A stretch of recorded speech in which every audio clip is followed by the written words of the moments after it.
ræðum eitt, það streita. Streita á vinnustað, streita í lífinu bara svona yfir höfuð.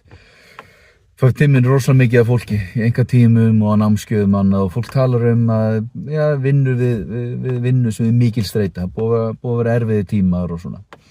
Ekkert spes við það, við þekkjum þetta öll lent í þessu og annað.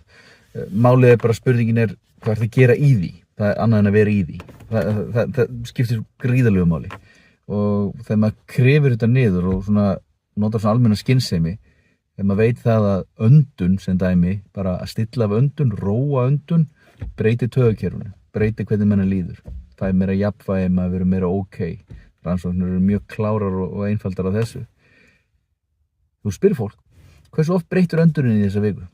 Hversu oft notaður coherent öndun, 5 inn, 5 út, hægðir á, slakar, komst tilbaka, myndið á, hey,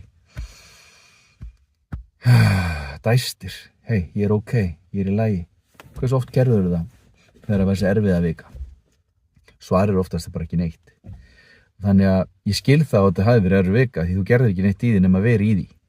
Þannig að ekki komið tími til að hætta að vera í því og fara að gera eitthvað í því. Ég mæli með því.